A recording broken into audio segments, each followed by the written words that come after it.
ചിലപ്പോഴൊക്കെ നമ്മുടെ ഉള്ളിലെ വെളിച്ചം കെട്ടുപോകും. അപ്പോൾ മറ്റാരെങ്കിലും അത് തെളിയിച്ചു തരും. നമുക്കുള്ളിലെ തിരി തെളിയിച്ചവരെ തീരാത്ത കൃതജ്ഞതയോടെ നാം ഓരോരുത്തരും സ്മരിക്കണം. അങ്ങനെയാണ് നമ്മുടെയൊക്കെ ജീവിതത്തിൽ അല്ലേ, വ്യത്യസ്തത സൃഷ്ടിച്ച, മാന്ത്രികത സൃഷ്ടിച്ച കുറേ മനുഷ്യർ നമ്മുടെ ജീവിതത്തിലൂടെ കടന്നു പോയിട്ടുണ്ടാവും. നന്ദിയോടെ നമ്മൾ സ്മരിക്കേണ്ടേ. നമ്മളത് വലിയ കാര്യമൊന്നായിട്ട് എടുത്തിട്ടുണ്ടാവില്ല, നിസ്സാര കാര്യമായിട്ടായിരിക്കും. പക്ഷേ അന്ന് കിട്ടിയ എന്തെങ്കിലും ഒരു അനുഭവമായിരിക്കാം, അല്ലെങ്കിൽ ഒരു വാക്കായിരിക്കാം, അവിടുന്ന് നമ്മളൊരു വഴിത്തിരിവായിരിക്കാം നമ്മുടെ ജീവിതത്തിൽ സംഭവിച്ചത്.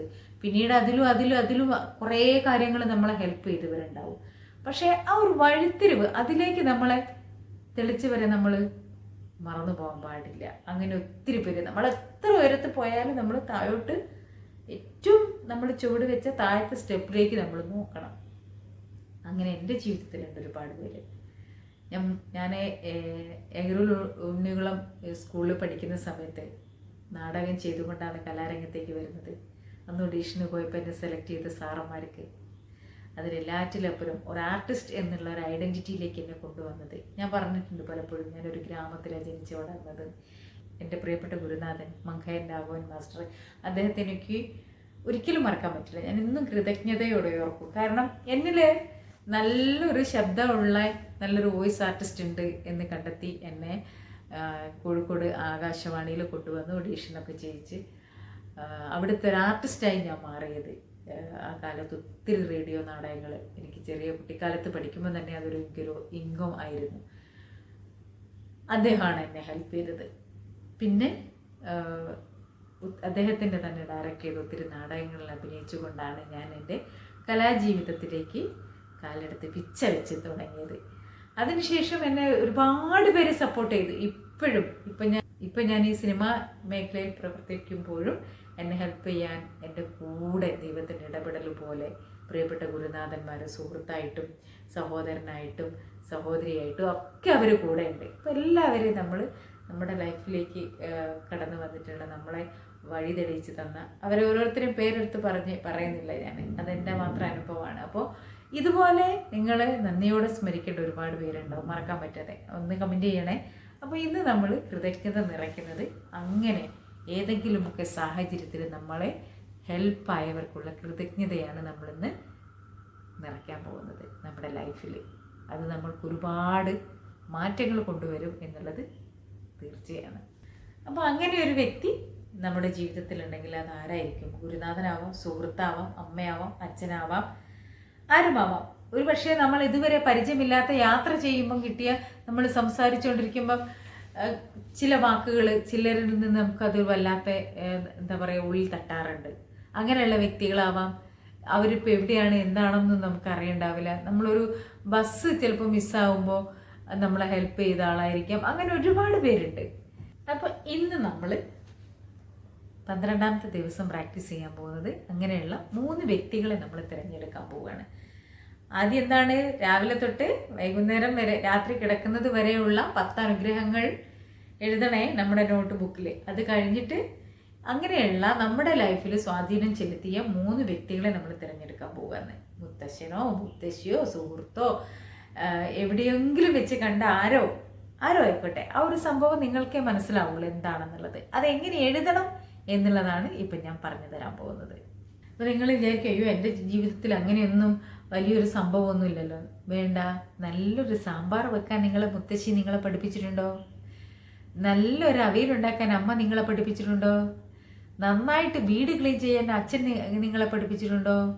നമ്മളെ മുറ്റം നല്ല അരും മൂലയൊക്കെ അടിച്ച് തൂത്ത് വാരാൻ നമ്മുടെ സഹോദരി നമ്മളെ പഠിപ്പിച്ചിട്ടുണ്ടോ? അങ്ങനെ എന്തെല്ലാം കാര്യങ്ങൾക്ക്, നമ്മുടെ തുണികളൊക്കെ നന്നായിട്ട് അടക്കി പെറുക്കി വെക്കാൻ നമ്മുടെ ആരെങ്കിലും വീട്ടിൽ നിന്ന് ആരെങ്കിലും അത് നമ്മൾ കണ്ടു വളർന്നിട്ടുണ്ടോ? മറ്റുള്ളവർ, ഒരു സുഹൃത്ത് വീട്ടിലേക്ക് വരുമ്പോൾ, അല്ല ആരെങ്കിലും ഒന്ന് വീട്ടിലേക്ക് വരുമ്പോൾ അവരെ മുഖത്ത് നോക്കി ഒന്ന് ചിരിച്ചിട്ട് കയറിയിരിക്കൂ എന്ന് പറയാൻ നമ്മുടെ വീട്ടിലുള്ളവരോ അല്ല അടുത്ത വീട്ടിലുള്ളവരോ അവരുടെ പെരുമാറ്റം നമ്മളെ ആകർഷിച്ചിട്ടുണ്ടോ? അവരറിയാതെ നമ്മളത് അവരൊന്ന് പഠിച്ചിട്ടുണ്ടോ? അങ്ങനെ എന്തെങ്കിലും ചെറിയ കാര്യം ഉണ്ടാവുന്നേ ഓർക്ക്. എന്നിട്ട് 3 പേരെ തിരഞ്ഞെടുക്കുക. പിന്നെ ഉണ്ടാവും കുറേ കാര്യങ്ങൾ. നമ്മുടെ ഇഷ്ടങ്ങളെ അവരുടെ ഇഷ്ടങ്ങളാക്കി നമ്മളതിന് ഒരുപാട് സപ്പോർട്ട് ചെയ്യുന്ന ആളുണ്ടാവില്ലേ? അപ്പോൾ അങ്ങനെയുള്ള ആളുകളോട് നമ്മൾ നന്ദി പറഞ്ഞേ പറ്റൂ. കാരണം നമ്മുടെ ഇഷ്ടങ്ങൾക്ക് അവർ മുൻതൂക്കം കൊടുക്കുന്നില്ലേ. അങ്ങനെ ഒത്തിരി പേരുണ്ടാവും നമ്മുടെ ജീവിതത്തിൽ. അല്ലാതെ നിങ്ങൾ വലിയ കാര്യങ്ങളൊന്നും തിരഞ്ഞു പോകണ്ട, കുഞ്ഞു കാര്യങ്ങൾ മതി. അപ്പോൾ നിങ്ങൾ എങ്ങനെയാണ് തുടങ്ങുക? നന്ദി മുത്തശ്ശി, എന്നെ ആ കറി വെക്കാൻ പഠിപ്പിച്ചതിന് നന്ദി നന്ദി. അതുകൊണ്ടാണ് ഇപ്പോൾ എൻ്റെ കറി കഴിക്കുമ്പോൾ എല്ലാവരും നല്ല ടേസ്റ്റോടെ രുചിക്കുന്നത് അല്ലേ. അതുപോലെ തന്നെ നന്ദി മുത്തശ്ശി, അച്ചടക്കത്തോടെ എല്ലാവരോടും പെരുമാറാൻ പഠിപ്പിച്ചതിന്. അങ്ങനെ ഒരുപാട് കാര്യങ്ങളുണ്ടാവും. പിന്നെ നമുക്ക് പറയാം നമ്മുടെ പങ്കാളിയോട്, ഞാനാണെങ്കിൽ എന്താ പറയുക, നന്ദി നാച്ചു, എൻ്റെ ഇഷ്ടത്തെ കൂടെ നിന്ന് സപ്പോർട്ട് ചെയ്തതിന് നന്ദി നന്ദി. അതുപോലെ നിങ്ങൾക്ക് പറയാം, നിങ്ങൾക്ക് എന്നോട് പറയാം, നന്ദി ജയ, കൃതജ്ഞതയുടെ മാന്ത്രികത നിറയാൻ ഈ ഒരു വീഡിയോ കാരണമായതിന്, ഇത് കാണാൻ പറ്റിയതിന് നന്ദി നന്ദി. അങ്ങനെ ആ ഒരു കാര്യം പറഞ്ഞുകൊണ്ടാണ് എഴുതേണ്ടത്. ആദ്യം അവരുടെ പേര്, നന്ദി, അവരുടെ പേര്, പിന്നെ എന്തിനാണോ അവർ കാരണമായത്. അങ്ങനെ ആ 3 വ്യക്തികൾ നിങ്ങളുടെ ജീവിതത്തിൽ എന്താണോ നിങ്ങൾക്ക് സ്വാധീനം ചെലുത്തിയത് അതിന് നന്ദി പറയുക. ഇനിയിപ്പോൾ നിങ്ങൾക്ക് നേരിട്ട് പറയാൻ പറ്റുമോ അവരോട്, ഏറ്റവും നല്ലതാണ്. ഇനിയിപ്പോൾ നിങ്ങൾ നേരിട്ട് പറയാൻ ചമ്മലുണ്ടെങ്കിലോ മനസ്സ് പറയുക, ഉരുവിട്ടുകൊണ്ടിരിക്കുക. അപ്പോൾ എന്താ ചെയ്യേണ്ടത്? ഇങ്ങനെ കൃതജ്ഞത രേഖപ്പെടുത്തിക്കൊണ്ടിരിക്കുമ്പോൾ, ഈ പരിശീലനം പൂർത്തിയായി കഴിയുമ്പോൾ നിങ്ങളുടെ അനുഭവ രീതികളിൽ വലിയ വ്യത്യാസമുണ്ടാവും. കൃതജ്ഞതയുടെ ശക്തി പ്രവർത്തിക്കുന്നതിൻ്റെ തെളിവ് എന്തെന്നാൽ അത് അത്യന്തധികമായി നിങ്ങളെ സന്തുഷ്ടരാക്കുമെന്നതാണ്. അത്ഭുതപ്പെടുത്തുന്ന കാര്യങ്ങളിലേക്ക് നിങ്ങൾ ആകർഷിക്കപ്പെടുമെന്നതാണ്. കൃതജ്ഞത ശക്തിയുടെ രണ്ടാമത്തെ തെളിവ് ഇതൊന്നും മതിയാകാത്തതുപോലെ കൃതജ്ഞത പ്രകാശനത്തിന് ശേഷമുള്ള സന്തോഷവും കൂടുതൽ മനോഹരമായ കാര്യങ്ങളെ ആകർഷിക്കുന്നു. ഇത് നിങ്ങളെ കൂടുതൽ സന്തുഷ്ടനാക്കും. അതാണ് ജീവിതത്തിൻ്റെ മാന്ത്രികത, അതാണ് കൃതജ്ഞതയുടെ മാന്ത്രികത. അപ്പോൾ ഇന്ന് എന്തൊക്കെയാണ് ചെയ്യേണ്ടത്?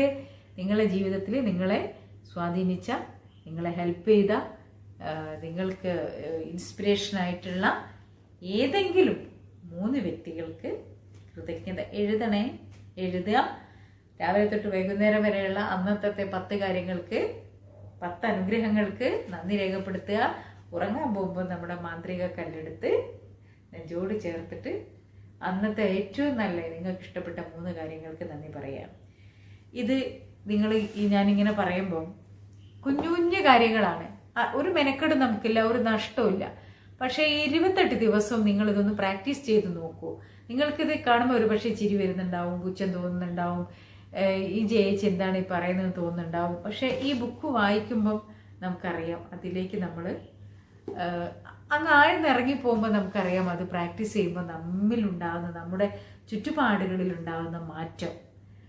അതിന് എനിക്കത് ഞാൻ അനുഭവസ്ഥയാണ്, അതെങ്ങനെ പറഞ്ഞു തരണമെന്ന് എനിക്കറിയില്ല. അതുകൊണ്ട് നിങ്ങൾക്ക് പ്രത്യേകിച്ച് നഷ്ടമൊന്നുമില്ലല്ലോ. നിങ്ങൾ ഈ 28 ദിവസം ഇതൊന്ന് പ്രാക്ടീസ് ചെയ്യൂ. അപ്പോൾ ഇന്ന് 12ാമത്തെ ദിവസമായി, ഇനി 13ാമത്തെ ദിവസത്തത് വരും. അപ്പം പൊന്നു സുഹൃത്തുക്കളെ, ആദ്യമായിട്ടാണ് കാണുന്നതെങ്കിൽ നിങ്ങൾ 1ാമത്തെ വീഡിയോ തൊട്ട്, ഫസ്റ്റ് ഡേ തൊട്ട് കാണണം. സബ്സ്ക്രൈബ് ചെയ്യാൻ മറക്കരുത്, സ്നേഹത്തോടെ ചേർത്ത് പിടിക്കാൻ മറക്കരുത്. നിങ്ങളുടെ എല്ലാവരുടെയും ജീവിതത്തിൽ ഒരുപാട് ഐശ്വര്യം ഉണ്ടാവട്ടെ, സന്തോഷം ഉണ്ടാവട്ടെ. Love you.